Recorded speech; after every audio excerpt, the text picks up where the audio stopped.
ਵਾਹਿਗੁਰੂ ਜੀ ਕਾ ਖਾਲਸਾ ਵਾਹਿਗੁਰੂ ਜੀ ਕੀ ਫਤਿਹ। North America news ਦੇਖ ਰਹੇ ਸਾਰੇ ਦਰਸ਼ਕਾਂ ਦਾ ਸਵਾਗਤ ਹੈ। ਮੈਂ ਹਾਂ ਗੁਰਿੰਦਰ ਸਿੰਘ। ਖਬਰਾਂ ਦੀ ਸ਼ੁਰੂਆਤ ਕਰ ਲੈਂਦੇ ਹਾਂ ਹੈਡਲਾਈਨਸ ਦੇ ਨਾਲ।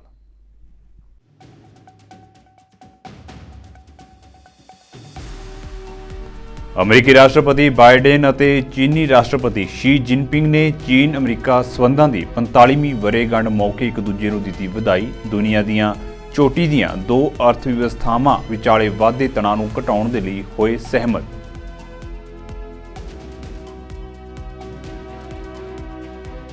ਅਮਰੀਕੀ ਜਲ ਫੌਜ ਦੇ ਵੱਲੋਂ ਲਾਲ ਸਾਗਰ ਦੇ ਵਿੱਚ ਕੀਤੇ ਹਮਲੇ ਤੋਂ ਬਾਅਦ ਵਾਈਟ ਹਾਊਸ ਦਾ ਬਿਆਨ ਆਇਆ ਸਾਹਮਣੇ। ਕਿਹਾ ਅਮਰੀਕਾ ਮੱਧ ਪੂਰਬ ਦੇ ਵਿੱਚ ਵਿਆਪਕ ਜੰਗ ਦੀ ਤਲਾਸ਼ ਨਹੀਂ ਕਰ ਰਿਹਾ।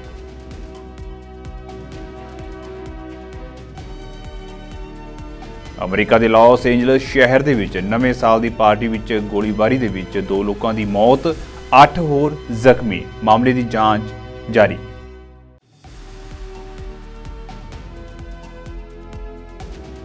ਕੈਨੇਡਾ ਤੋਂ ਇੱਕ ਵਾਰ ਫਿਰ ਮੰਦਭਾਗੀ ਖਬਰ ਆਈ ਸਾਹਮਣੇ। ਖੰਨਾ ਦੇ ਨੌਜਵਾਨ ਵਿਸ਼ਵਰਾਜ ਸਿੰਘ ਗਿੱਲ ਦੀ ਕੈਲੀਡਨ ਦੇ ਵਿੱਚ ਸੜਕ ਹਾਦਸੇ ਦੌਰਾਨ ਦਰਦਨਾਕ ਮੌਤ।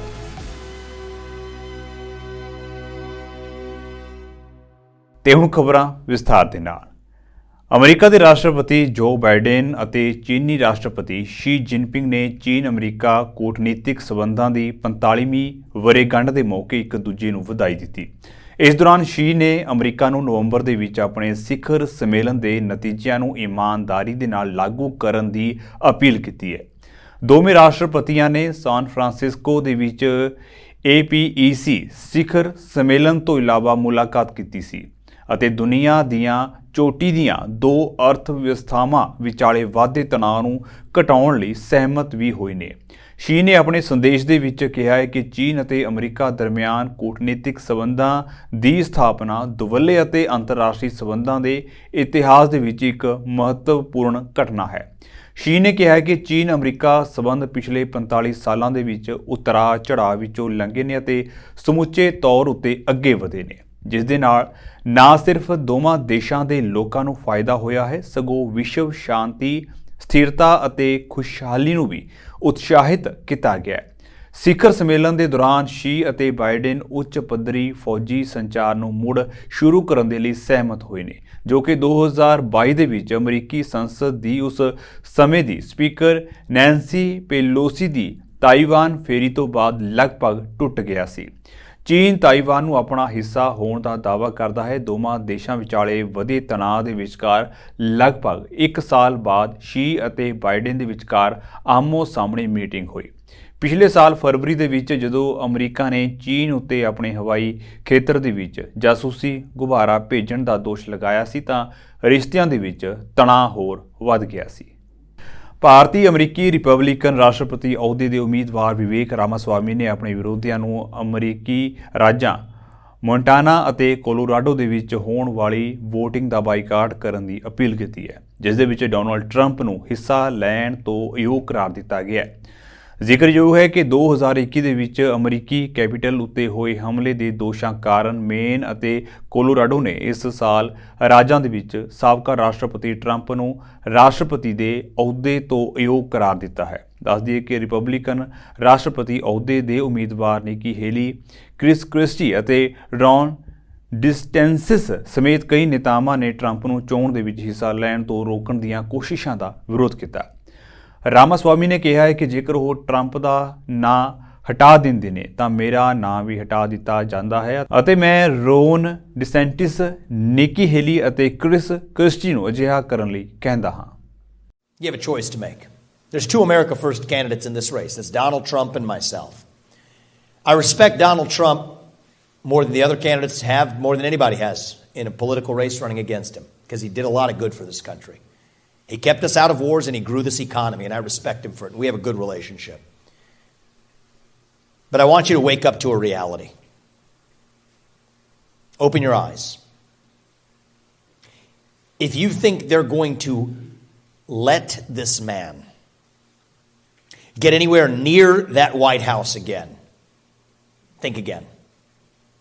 They are selling us the rope today that they will use to hang us tomorrow. Do not fall for their trap. Last time around, it was a man-made pandemic, and then a tech-rigged election, and worse. That's what happened in this country. So this time, they're already dropping the breadcrumbs. It's not that complicated. You go see from Colorado to Maine, and I'm doing whatever I can to stop this. I've said I would take my name off the ballot in Colorado and Maine and any other state that takes Trump's name off that ballot. And I think this could be a solution, at least to that line of attack, as long as every Republican does it, because then those delegates don't count towards who ends up being the nominee. What do the other Republicans say? Well, we need to collect the delegates. They're just puppets, just like many of the Democrats are.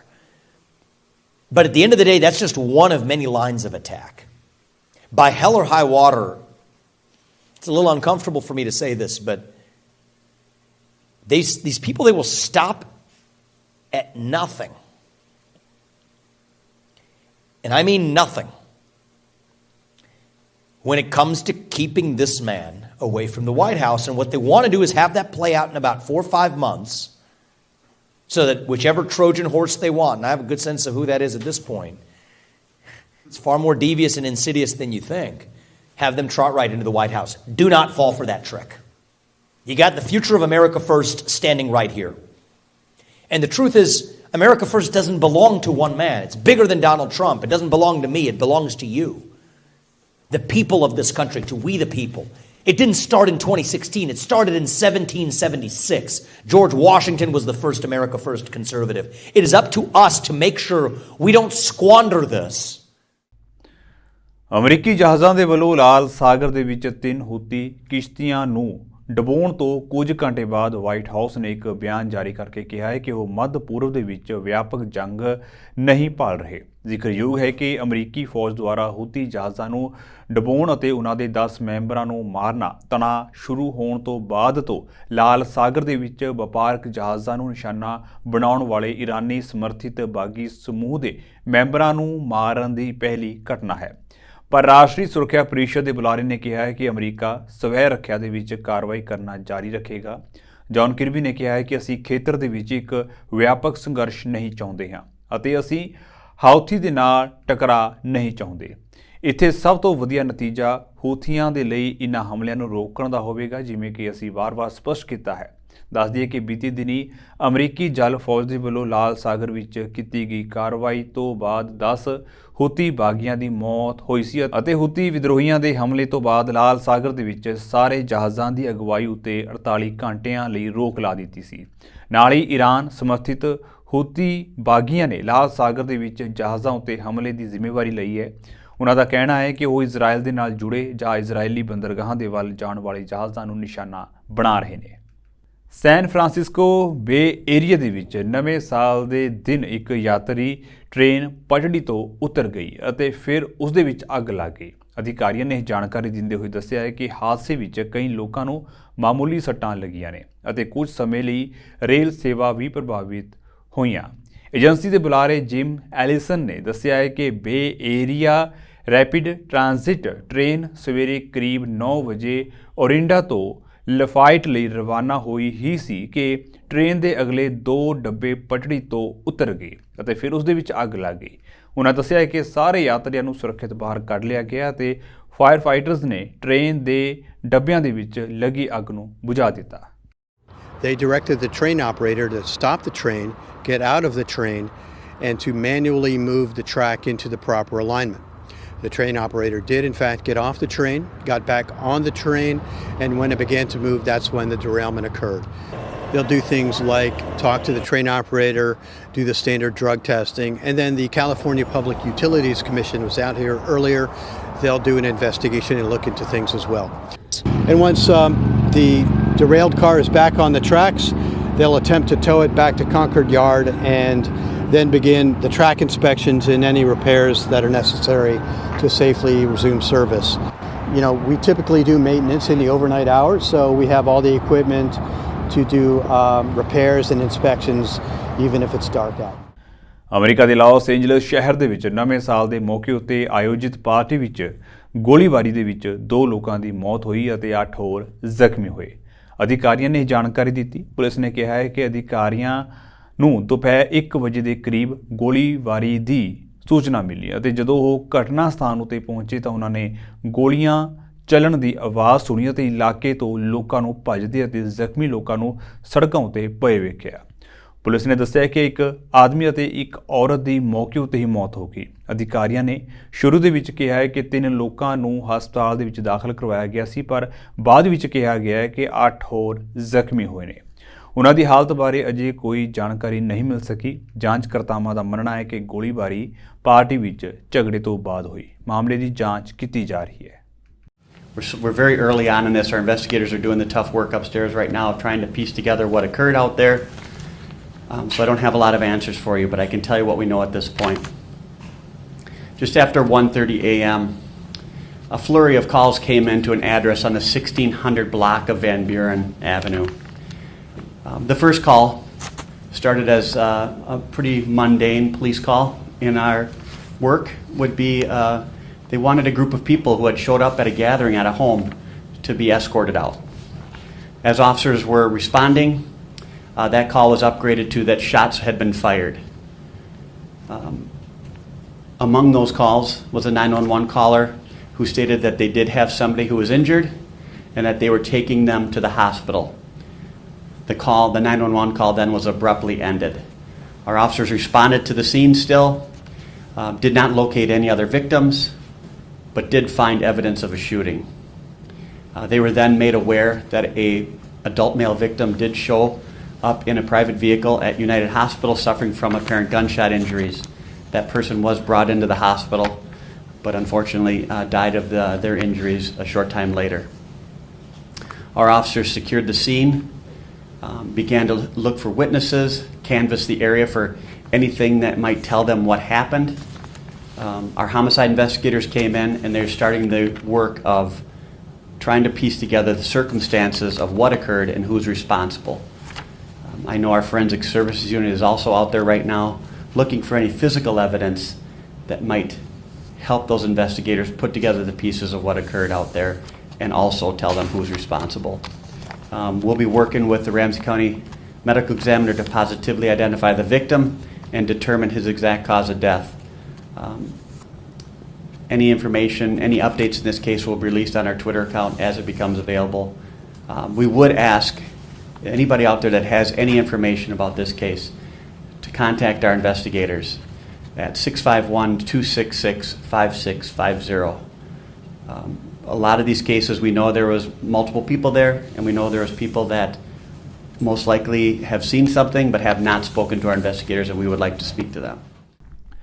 Canada ਤੋਂ ਇੱਕ ਮੰਦਭਾਗੀ ਖਬਰ ਸਾਹਮਣੇ ਆਈ ਹੈ। ਇੱਥੇ ਖੰਨਾ ਦੇ ਨੌਜਵਾਨ ਵਿਸ਼ਵਰਾਜ ਸਿੰਘ ਗਿੱਲ ਦੀ Canada ਦੇ ਸ਼ਹਿਰ ਕੈਲਡਨ ਦੇ ਵਿੱਚ ਸੜਕ ਹਾਦਸੇ ਦੌਰਾਨ ਦਰਦਨਾਕ ਮੌਤ ਹੋਣ ਦੀ ਸੂਚਨਾ ਪ੍ਰਾਪਤ ਹੋਈ ਹੈ।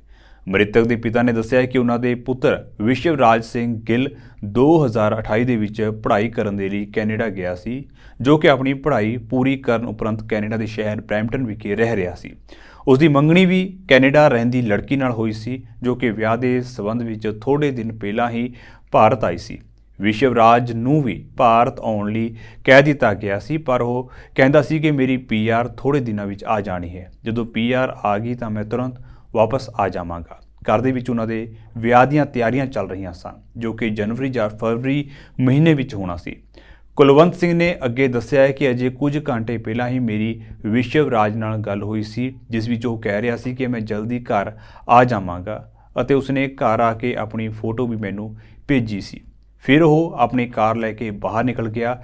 ਅਚਾਨਕ ਉਸਦੀ ਕਾਰ ਬਰਫ਼ ਤੋਂ ਤਿਲਕ ਕੇ ਪਲਟੀਆਂ ਖਾਂਦੀ ਹੋਈ ਦੂਜੀ ਸਾਈਡ ਕਿਸੇ ਹੋਰ ਗੱਡੀ ਨਾਲ ਟਕਰਾ ਗਈ, ਜਿਸ ਕਾਰਨ ਕਾਰ ਨੂੰ ਅੱਗ ਲੱਗ ਗਈ। ਸੀਟ ਬੈਲਟ ਲੱਗੀ ਹੋਣ ਕਾਰਨ ਉਹ ਕਾਰ ਤੋਂ ਬਾਹਰ ਨਹੀਂ ਆ ਸਕਿਆ ਅਤੇ ਇਹ ਭਾਣਾ ਵਰਤ ਗਿਆ, ਜਿਸ ਦੇ ਵਿੱਚ ਵਿਸ਼ਵਰਾਜ ਗਿੱਲ ਸਾਨੂੰ ਹਮੇਸ਼ਾ ਲਈ ਛੱਡ ਕੇ ਚਲਾ ਗਿਆ। 2017 'ਚ ਗਿਆ ਸੀਗਾ ਦਸੰਬਰ ਦੇ ਵਿੱਚ, ਤੇ ਸਟੱਡੀ ਬੇਸ 'ਤੇ ਗਿਆ ਸੀਗਾ। ਉੱਥੇ ਜਾ ਕੇ ਬਿਜ਼ਨਸ ਮੈਨੇਜਮੈਂਟ ਦਾ ਡਿਪਲੋਮਾ ਕੀਤਾ ਨੇ। ਡਿਪਲੋਮਾ ਕਰਨ ਤੋਂ ਬਾਅਦ ਫਿਰ ਵਰਕ ਪਰਮਿਟ 'ਤੇ PEI ਦੇ ਵਿੱਚ 2-3 ਸਾਲ ਉੱਥੇ PEI ਲਾਏ। ਉੱਥੋਂ ਫਿਰ ਹੁਣ ਬਰੈਂਪਟਨ ਆ ਗਿਆ ਸੀ। PR ਲੱਗੀ ਹੋਈ ਸੀ ਨੇੜੇ ਹੀ, ਹਫ਼ਤੇ 10 ਦਿਨ 'ਚ PR ਆਉਣ ਵਾਲੀ ਸੀਗੀ। ਅਤੇ ਹੁਣ ਉਹਦਾ ਅਸੀਂ ਵਿਆਹ ਦਾ ਪ੍ਰੋਗਰਾਮ ਸੀਗਾ, ਵਿਆਹ ਕਰਨਾ ਸੀ। ਮੀਨ ਵਾਈਲ ਹੀ ਉੱਥੇ ਐਕਸੀਡੈਂਟ ਹੋ ਗਿਆ ਪਿਛਲੇ ਦਿਨਾਂ ਨੂੰ। 31 ਤਰੀਕ ਨੂੰ ਹੈ ਕਿਸ ਸਵੇਰੇ। ਤਰ੍ਹਾਂ ਦਾ ਐਕਸੀਡੈਂਟ ਦਾ ਪਤਾ ਲੱਗਾ? ਐਕਸੀਡੈਂਟ ਬਰਫ਼ ਦੇ ਉੱਤੇ ਗੱਡੀ ਤੇਜ਼ ਸੀਗੀ, ਸਕਿਡ ਕਰ ਗਈ, 2-3 ਪਲਟੀਆਂ ਖਾ ਕੇ ਦੂਜੇ ਪਾਸੇ ਸੜਕ ਦੇ ਖੰਭੇ 'ਚ ਲੱਗ ਕੇ ਦੂਜੇ ਪਾਸੇ ਸੜਕ 'ਤੇ ਚਲੀ ਗਈ, ਉੱਧਰ ਹੋਰ ਗੱਡੀ ਦੇ ਵਿੱਚ ਵੱਜੀ ਜਾ ਕੇ ਤੇ ਗੱਡੀ ਬਰਨ ਹੋ ਗਈ, ਅੱਗ ਲੱਗ ਗਈ ਗੱਡੀ ਨੂੰ, ਵਿੱਚੇ ਸੀਗਾ ਤੇ ਉਹ ਬੈਲਟ ਲੱਗੀ ਹੋਈ ਸੀ, ਖੁੱਲੀ ਖਾਲੀ ਨਹੀਂ ਜਾਂ ਸੱਟ ਜ਼ਿਆਦਾ ਲੱਗੀ, ਨਾਲ ਗੱਡੀ 'ਚ ਹੀ ਬਰਨ ਹੋ ਗਿਆ ਤੇ ਇਸ ਤਰ੍ਹਾਂ ਬਸ ਇਹਦੀ ਮੌਤ ਹੋ ਗਈ। ਪਤਾ ਲੱਗਾ ਕੱਲ ਤੁਹਾਡੀ ਗੱਲ ਵੀ ਹੋ ਰਹੀ ਸੀ ਦਿਨ 'ਚ ਹਾਂ, ਮੇਰੀ ਦਿਨ 'ਚ 4-5 ਗੱਲ ਘੰਟੇ ਹੋਈ ਆ। ਤੇ ਮੈਂ ਉਹਨੂੰ ਕਿਹਾ, ਮੈਂ ਕਿਹਾ ਪੁੱਤ ਸਰ ਮੇਰੇ ਸਨ ਇਨ ਲਾਅ ਨੇ ਆਉਣਾ ਸੀਗਾ ਇੱਥੇ ਤੇ ਮੈਂ ਕਿਹਾ ਤੂੰ ਘਰੇ ਆ, ਉਹਨਾਂ ਨੂੰ ਛੱਡ ਕੇ ਆਉਣਾ ਏਅਰਪੋਰਟ 'ਤੇ। ਕਹਿੰਦਾ ਪਾਪਾ ਮੈਂ ਹੁਣੇ ਆਉਣਾ। ਆ ਗਿਆ, ਆ ਕੇ ਉਹ ਮੇਰੀ ਦੋਹਤੀ ਆ, ਉਹਦੇ ਨਾਲ ਫੋਟੋ ਫਾਟੋ ਖਿਚਾ ਕੇ ਮੈਨੂੰ ਫੋਟੋ ਪਾਤੀ, ਮੈਨੂੰ ਕਹਿੰਦਾ ਪਾਪਾ ਮੈਂ ਆ ਗਿਆ, ਮੈਂ ਗੱਲ ਵੀ ਕੀਤੀ ਉਹਦੇ ਨਾਲ।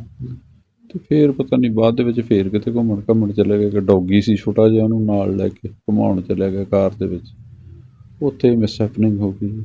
ਬੱਚਾ ਗਾਣੇ ਗਾਉਣ ਦਾ ਵੀ ਸ਼ੌਂਕ ਰੱਖਦਾ ਹਾਂ, ਸੀ। ਬਹੁਤ ਅੱਛਾ ਗਾਇਕ ਸੀਗਾ ਜੀ, ਬਹੁਤ ਰਾਈਟਰ ਬਹੁਤ ਵਧੀਆ ਸੀ ਤੇ ਉੱਥੇ ਬੜੇ ਦੋਸਤ ਇਹਦੇ ਕਹਿੰਦੇ ਸੀ ਵੀ ਅਸੀਂ ਤੇਰੀ ਐਲਬਮ ਕਰਾਉਣੀ ਆ। ਹੁਣ ਇੱਥੇ ਆਉਣਾ ਸੀ, ਅਸੀਂ ਤਿਆਰੀ ਸੀ ਪੂਰੀ, ਉਹਦੀ ਐਲਬਮ ਕਰਾਉਣੀ ਸੀਗੀ। ਤੇ ਪਤਾ ਲੱਗਿਆ ਉਹਨਾਂ ਦੇ ਜਿਹੜੇ ਮੈਸੇਜ ਹੋਣ ਵਾਲੇ ਸੀ ਉਹ ਵੀ ਆ ਗਏ ਸੀ। ਹਾਂ, ਉਹਦੀ ਮੰਗੇਤਰ ਸੀਗੀ ਕੁੜੀ, ਉਹ ਵੀ ਉਹਨੇ ਇਕੱਠੇ ਹੀ ਆਉਣਾ ਸੀ ਉਹਨਾਂ ਨੇ। ਉਹ ਮਤਲਬ 2-3 ਦਿਨ ਪਹਿਲਾਂ ਆਈ ਆ ਉਹ ਇੱਥੇ ਸਾਡੇ ਕੋਲ ਵੀ ਆ ਕੇ ਗਈ ਆ। ਉਹ ਸਾਨੂੰ ਬਹੁਤ ਵੱਡਾ ਉਸ ਗੱਲ ਦਾ ਵੀ ਸਦਮਾ, ਕਿਉਂਕਿ ਅਸੀਂ ਤਾਂ ਪੂਰੀ ਵਿਆਹ ਦੀ ਤਿਆਰੀ ਦੇ ਨਾਲ, ਉਹ ਬੇਟੀ ਵੀ ਆਈ ਸੀ, ਬੜਾ ਅਸੀਂ ਆਉਣ 'ਤੇ ਉਹਦੇ ਸ਼ਗਨ ਮਨਾਏ ਵੀ ਵਿਆਹ ਕਰਨਾ। ਹੁਣ ਥੋੜ੍ਹੇ ਦਿਨ ਜਾਂਦੀ ਹੋਈ ਸਾਨੂੰ ਮਿਲ ਕੇ ਗਈ ਘੰਟਾ।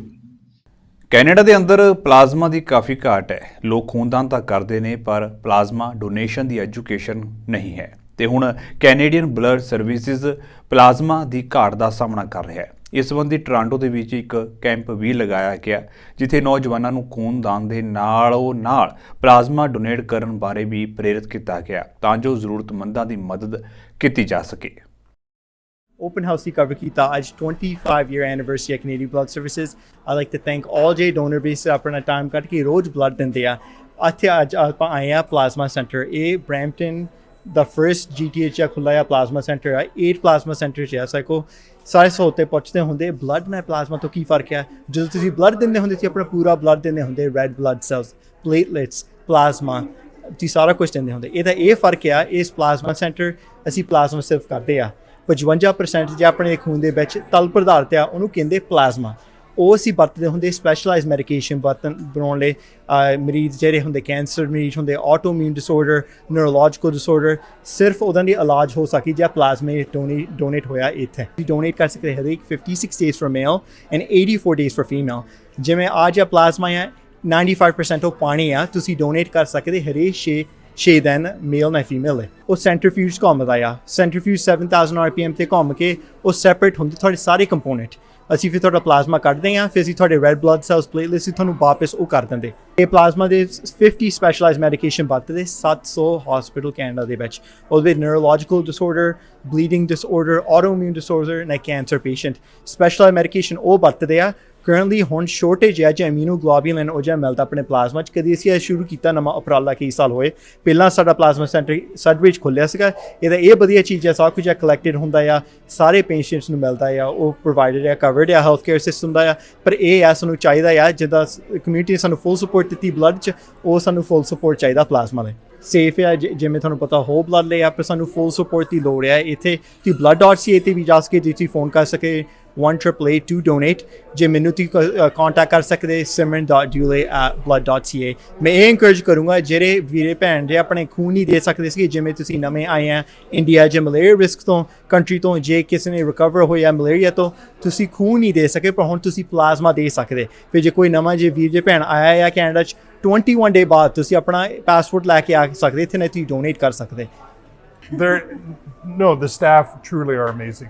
So I'm Richard Bodini. This is my 32nd donation since last August. Plasma donation is simple. You're here for an hour and a bit, and you meet great friends, and you are helping people who really need support. And the reason I ended up here is a co-worker's son gets plasma donations once a week, or receives plasma once a week. And we as a team started coming, and I thought it was a great thing. And so I signed up and have gone pretty much above and beyond my coworkers. But it's a great thing. And it's so easy, it doesn't hurt because they are so tender and loving and kind as they Canada ਦੇ ਵਿੱਚ new democratic party ਦੇ ਆਗੂ ਸਰਦਾਰ ਜਗਮੀਤ ਸਿੰਘ ਨੇ ਚੋਣਾਂ ਤੋਂ ਪਹਿਲਾਂ Justin Trudeau ਨੂੰ ਵੱਡਾ ਝਟਕਾ ਦਿੱਤਾ ਹੈ। ਐਨਡੀਪੀ ਆਗੂ ਜਗਮੀਤ ਸਿੰਘ ਨੇ ਅਗਲੀਆਂ ਫੈਡਰਲ ਚੋਣਾਂ ਤੋਂ ਬਾਅਦ ਕਿਸੇ ਵੀ ਪਾਰਟੀ ਨੂੰ ਸਪਸ਼ਟ ਬਹੁਮਤ ਨਾ ਮਿਲਣ ਉੱਤੇ ਲਿਬਰਲਾਂ ਦੇ ਨਾਲ ਗੱਠਜੋੜ ਦੀ ਸਰਕਾਰ ਬਣਾਉਣ ਦੀ ਸੰਭਾਵਨਾ ਤੋਂ ਇਨਕਾਰ ਕੀਤਾ ਹੈ। ਜਗਮੀਤ ਸਿੰਘ ਨੇ ਦੱਸਿਆ ਹੈ ਕਿ ਮਾਰਚ 2022 ਦੇ ਵਿੱਚ ਇੱਕ ਸਮਝੌਤੇ ਉੱਤੇ ਹਸਤਾਖਰ ਕੀਤੇ ਗਏ ਸਨ, ਜਿਸ ਦੇ ਵਿੱਚ ਐਨਡੀਪੀ ਨੀਤੀਗਤ ਤਰਜੀਹਾਂ ਉੱਤੇ ਕਾਰਵਾਈ ਦੇ ਬਦਲੇ ਸੰਸਦ ਵਿੱਚ ਮੁੱਖ ਵੋਟਾਂ ਉੱਤੇ ਘੱਟ ਗਿਣਤੀ ਲਿਬਰਲਾਂ ਦਾ ਸਮਰਥਨ ਕਰਨ ਲਈ ਸਹਿਮਤ ਹੋ ਗਈ ਹੈ। ਉਹਨਾਂ ਨੇ ਦੱਸਿਆ ਹੈ ਕਿ ਸਹਿਯੋਗ ਦੇ ਨਾਲ ਹੁਣ ਤੱਕ ਇੱਕ ਰਾਸ਼ਟਰੀ ਡੈਂਟਲ ਕੇਅਰ ਪ੍ਰੋਗਰਾਮ, ਘੱਟ ਆਮਦਨੀ ਵਾਲੇ ਕਿਰਾਏਦਾਰਾਂ ਦੇ ਲਈ ਇੱਕ ਵਾਰ ਦੇ ਕਿਰਾਏ ਦਾ ਭੁਗਤਾਨ, GST ਛੋਟ ਨੂੰ ਅਸਥਾਈ ਤੌਰ ਉੱਤੇ ਦੁੱਗਣਾ ਕਰਨ ਅਤੇ ਬਦਲਣ ਵਾਲੇ ਕਰਮਚਾਰੀਆਂ ਉੱਤੇ ਪਾਬੰਦੀ ਲਗਾਉਣ ਵਾਲੇ ਕਾਨੂੰਨ ਦੀ ਸ਼ੁਰੂਆਤ ਹੋਈ ਹੈ। ਪਾਰਟੀਆਂ ਨੇ ਆਪਣੇ ਸਮਝੌਤੇ ਨੂੰ 2025 ਤੱਕ ਕਾਇਮ ਰੱਖਣ ਲਈ ਸਹਿਮਤੀ ਦਿੱਤੀ ਸੀ, ਕਿਉਂਕਿ ਉਸ ਸਾਲ ਅਕਤੂਬਰ ਤੱਕ ਸੰਘੀ ਚੋਣਾਂ ਹੋਣੀਆਂ ਸਨ। ਸਿੰਘ ਦਾ ਕਹਿਣਾ ਹੈ ਕਿ ਨਿਊ ਡੈਮੋਕ੍ਰੇਟਸ ਦਾ ਧਿਆਨ ਸੰਸਦ ਦੇ ਇਸ ਸੈਸ਼ਨ ਨੂੰ ਪੂਰਾ ਕਰਨ ਅਤੇ ਫਿਰ ਅਗਲੀਆਂ ਚੋਣਾਂ ਜਿੱਤਣ ਉੱਤੇ ਹੈ। ਉਹਨਾਂ ਕਿਹਾ ਹੈ ਕਿ ਸਮਝੌਤੇ ਨੇ ਉਹਨਾਂ ਨੂੰ ਲਿਬਰਲਾਂ ਨੂੰ ਨੇੜੇ ਤੋਂ ਦੇਖਣ ਦਾ ਮੌਕਾ ਦਿੱਤਾ ਅਤੇ ਉਸਨੇ ਪਾਇਆ ਹੈ ਕਿ ਫੈਡਰਲ ਸਰਕਾਰ ਕੋਲ ਕੈਨੇਡੀਅਨਾਂ ਦੀ ਜ਼ਿੰਦਗੀ ਨੂੰ ਬਿਹਤਰ ਬਣਾਉਣ ਲਈ ਬਹੁਤ ਤਾਕਤ ਹੁੰਦੀ ਹੈ। ਸਿੰਘ ਨੇ ਕਿਹਾ ਹੈ ਕਿ ਮੈਂ ਬਹੁਤ ਸਪਸ਼ਟਤਾ ਦੇ ਨਾਲ ਕਹਿ ਸਕਦਾ ਹਾਂ ਕਿ ਸਾਡੀ ਪਾਰਟੀ ਲੋਕਾਂ ਦੀ ਮਦਦ ਲਈ ਹੋਰ ਵੀ ਬਹੁਤ ਕੁਝ ਕਰ ਸਕਦੀ ਹੈ। ਸਿੰਘ ਨੇ ਅੱਗੇ ਕਿਹਾ ਹੈ ਕਿ ਮੈਂ ਪਹਿਲਾਂ ਨਾਲੋਂ ਜ਼ਿਆਦਾ ਪ੍ਰੇਰਿਤ ਹਾਂ ਅਤੇ ਮੈਂ ਅਗਲਾ ਪ੍ਰਧਾਨ ਮੰਤਰੀ ਬਣਨਾ ਚਾਹੁੰਦਾ ਹਾਂ। ਇਹ ਮੇਰਾ ਟੀਚਾ ਹੈ। ਟੋਰਾਂਟੋ ਦੇ ਵਿੱਚ ਇੱਕ ਗੱਡੀ ਦੇ ਵੱਲੋਂ ਟੱਕਰ ਮਾਰੇ ਜਾਣ ਕਾਰਨ 65 ਸਾਲਾ ਰਾਹਗੀਰ ਗੰਭੀਰ ਰੂਪ ਦੇ ਵਿੱਚ ਜ਼ਖਮੀ ਹੋ ਗਿਆ। ਇਹ ਜਾਣਕਾਰੀ ਟੋਰਾਂਟੋ ਐਮਰਜੈਂਸੀ ਅਧਿਕਾਰੀਆਂ ਵੱਲੋਂ ਦਿੱਤੀ ਗਈ। ਟੋਰਾਂਟੋ ਪੁਲਿਸ ਸਰਵਿਸਿਜ਼ ਦੇ ਅਨੁਸਾਰ ਇਹ ਘਟਨਾ ਰਾਤੀ ਡੰਡਾਸ ਸਟਰੀਟ ਵੈਸਟ ਦੇ ਇੰਟਰਸੈਕਸ਼ਨ ਨੇੜੇ ਵਾਪਰੀ। ਟੋਰਾਂਟੋ ਪੈਰਾਮੈਡਿਕ ਸਰਵਿਸਿਜ਼ ਦੇ ਬੁਲਾਰੇ ਨੇ ਦੱਸਿਆ ਕਿ ਜ਼ਖਮੀ ਵਿਅਕਤੀ ਨੂੰ ਗੰਭੀਰ ਹਾਲਤ ਵਿੱਚ ਹਸਪਤਾਲ ਲਿਜਾਇਆ ਗਿਆ, ਜਿੱਥੇ ਉਸ ਦੀ ਹਾਲਤ ਖਤਰੇ ਤੋਂ ਬਾਹਰ ਦੱਸੀ ਜਾਂਦੀ ਹੈ। ਹਾਦਸੇ ਦੇ ਕਾਰਨਾਂ ਦਾ ਅਜੇ ਪਤਾ ਨਹੀਂ ਲੱਗ ਸਕਿਆ ਅਤੇ ਗੱਡੀ ਦਾ ਡਰਾਈਵਰ ਮੌਕੇ ਉੱਤੇ ਮੌਜੂਦ ਰਿਹਾ। ਪੁਲਿਸ ਕਾਰਵਾਈ ਦੇ ਵਿੱਚ ਜੁੜ ਚੁੱਕੀ ਹੈ। At approximately 9:05 a.m. this morning, in the area of Ronsonvales Avenue and Bousted Avenue, officers attended to a male who was in his 60s.